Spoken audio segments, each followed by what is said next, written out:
여러분 안녕하세요, 케이지입니다. 요즘 날씨 너무 덥죠? 이번 주도 같이 놀아봐요. 스타트부터 벤 애플렉 가보죠. 벤은 최근 머리와 수염을 염색하면서 회춘을 했다는 소리를 듣고 있습니다. 이게 비포, 이게 애프터죠. 염색을 한 게 여친 때문인지 역할 때문인지는 알 수가 없는데요. 뭐 행복하면 됐죠. 넘어가시죠. 영국 런던에 있는 왕립재판소에서 7월 7일부터 시작된 조니 뎁의 명예훼손 재판. 그간의 재판 때마다 연일 세간을 떠들썩하게 하고 있었는데요. 이 재판은 영국의 언론인 더 선지가 조니가 아내를 때리는 사람이라고 표현한 것을 두고 사실이 아니다 라면서 조니가 선지를 명예훼손으로 고소를 하면서 시작이 된 겁니다. 당연히 앰버도 재판소에 왔었고요. 조니의 변호사는 이것은 돈 때문이 아니라 자신이 옳다고 증명하기 위한 겁니다. 지금까지 여러 차례에 걸친 인터뷰를 통해 내 고객이 결백하다는 것을 주장해 왔었죠. 이번에야말로 나쁜 이미지를 불식하기 위해서 이 자리에 왔습니다. 조니는 결코 폭력을 행사하지 않았고 주먹을 쓴 것은 앰버입니다. 그 증거도 제출을 하겠습니다. 네, 이 둘 중에 한 명이 거짓말을 하고 있고 재판의 결과에 따라서 둘 중에 한 사람의 경력은 완전히 끝날 수 있습니다. 이제 진짜 캐삭방인 거죠. 그런데 이번 재판에서는 조니가 더 선지의 변호사로부터 맹공을 받으며 진땀을 흘렸다고 합니다. 이 재판에서 조니는 딸이 13살 때 마초를 권한 적이 있냐는 물음에 자신이 권유한 적은 한 번도 없고 모르는 사람과 그런 거라면 안 된다. 준비가 되면 나한테 와주면 좋겠다 라고 전했으며, 실제로 딸이 13살 때 자신이 신용하는 품질의 마초를 건넸지만 부모로서 책임 있는 행동을 한 것이었다는 증언을 했습니다. 그리고 작은 강아지를 심하게 다룬 적이 있다죠 라고 조니에게 물은 선지의 변호사는 속도를 위반하며 달리는 차창에 강아지를 매달아 두고 전자레인지에 넣겠다는 농담도 했었다는 등 이런저런 신문을 했는데요. 조니는 완전한 허위이고 사기적인 진술이다 라고 반박을 했습니다. 조니는 과거에 다친 박쥐를 구호해서 잭 스패로우라고 이름을 붙이는 등 동물 애호가로도 알려져 있었죠. 게다가 법정 사파가가 그린 조니 뎁의 그림이 좀 문제가 된 모양입니다. 조니로 보이는 이 그림은 핸섬한 조니의 분위기와는 달리 아주 불쾌하게 묘사되고 있으며 색상도 너무 단색으로 표현을 했다면서 조니의 팬들도 난리가 났어요. 참고로 법정에 들어가기 직전의 조니의 모습은 이렇습니다. 여러분의 생각은 어떠신가요? 스타워즈 라이즈 오브 스카이워커에서 개인적으로 가장 호감캐가 있었다면 바로 바브 프릭이었는데요. 바브의 장비 중에 지금 보이는 바로 이 장비의 디자인이 과거 닌텐도의 휴대용 게임기 게임보이로부터 착안한 것임을 이 영화의 컨셉 아티스트가 밝혔습니다. 인스타 코멘트를 보면요, 어쩌면 닌텐도 게임보이에서 영감을 받았을지도 라면서 우회적인 표현을 하는데요. 아무래도 소송 가능성 때문에 직접 언급을 피한 것으로 보이죠. 특히 또 닌텐도가 이런 것에 민감하기도 하고요. 게임 좋아하시는 분들은 아 그렇네 싶으실 것 같습니다. 스타워즈의 카일로 렌, 애덤 드라이버가 그 배역을 얻기까지의 많은 경쟁자들이 있었다고 합니다.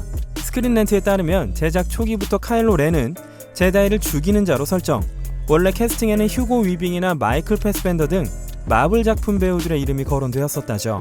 그러나 제작진은 더 젊은 배우를 원했고 그렇게 오디션을 봤던 배우가 바로 신비한 동물 사전의 에디 레드메인이었습니다.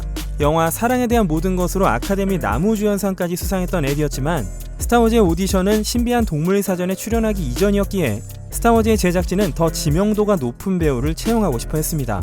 에디는 당시에 오디션에 알 수 없는 내용들이 너무 많아서 이게 도대체 무슨 역할인지도 몰랐다고 했었죠. 그 다음에 애덤 드라이버가 오디션을 봤는데 애덤이 미 해병대 제1사단 1년대 1대대 화기중대 81mm 박격 포병으로 복무했던 게 도움이 된 모양입니다. 나중에 애덤은 그 경험이 역할 연구에 활용된 것 같다고도 밝혔죠.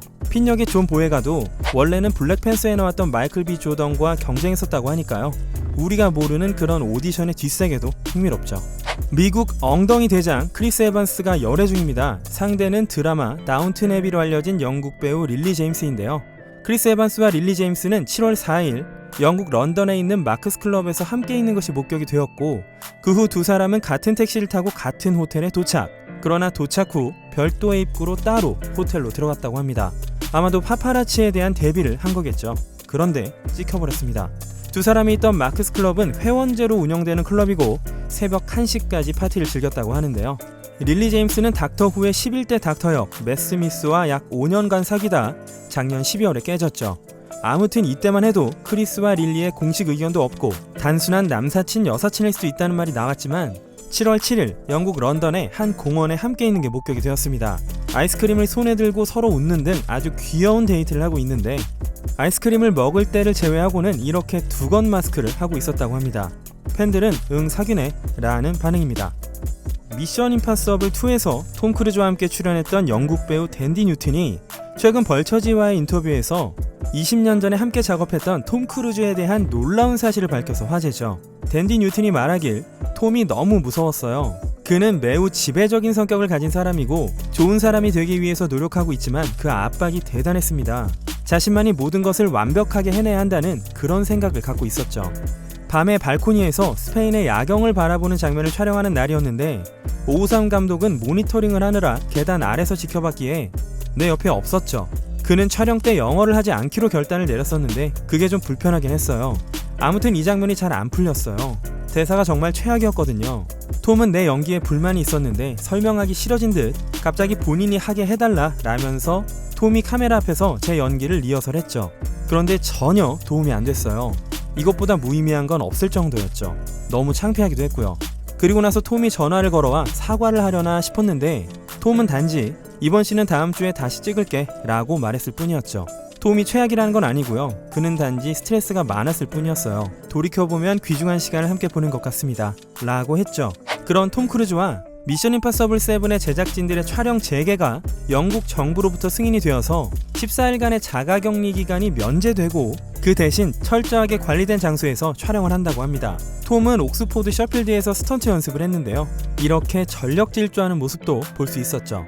카니에 웨스트가 대통령 출마를 한다는 건 대부분 아실 텐데요. 카니에는 장난을 친 것도 아니고 나름의 계획도 있습니다. 그가 대통령이 되겠다고 생각한 것은 2015년으로 샤워 중에 랩 가사를 쓰고 있었는데 거기서 너는 대통령이 된다 라는 문구가 나왔고 내가 만약 정말 대통령이 되어버리면 어떻게 될까 라고 생각하면서 한참을 웃었다고 합니다. 카니에는 메로나 백신에 대해서도 최근 의견을 밝혔는데 많은 아이들이 백신을 맞아서 마비된 적이 있고 그래서 메로나를 백신으로 치료하는 것에 대해서는 극단적으로 경계를 한다며 자신만의 견해를 밝혔습니다.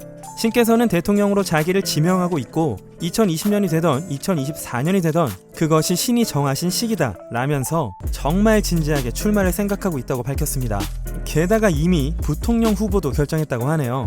자신은 민주당도 공화당도 아니고 신당을 창당해서 출마할 것을 결정했다는 카니에는 그 당명을 벌스데이 파티라며 그 이유를 들어 만약 내가 당선되면 모두 그날이 생일이 되기 때문이다 라고 밝혔습니다. 카니에가 백악관에 갈 수 있을지는 한번 지켜봐야겠지만 그 전에 대선 레이스 자체가 꿀잼 각이긴 하죠. 블룸버그지가 연방선거관리위원회의 데이터를 체크해봤는데 카니에는 7월 5일 시점부터 입후보를 한다는 서류를 제출하지 않고 있었습니다.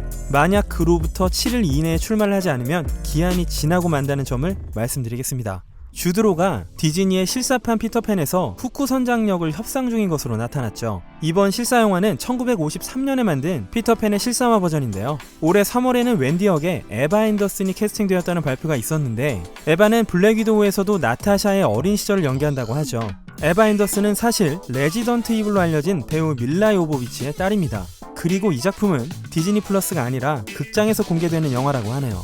브래드 피트가 일본 작가인 이사카 코타로의 소설 원작 액션 스릴러 블릿 트레인의 주연으로 결정이 되었습니다. 원작의 소설 제목은 마리아 비틀이었죠. 제작사는 소니 픽처스, 감독은 데이빗 니치인데요. 데이빗 니치 감독은 홉스 앤 쇼를 작업했었다면 아시겠죠. 소니 픽처스라고 한다면 최근 일본의 인기 만화 원펀맨의 영화화를 진행 중이기도 합니다. 토르의 크리스 햄스워스가 지금 몸을 만들기 위해서 상당량의 운동을 하고 있다네요.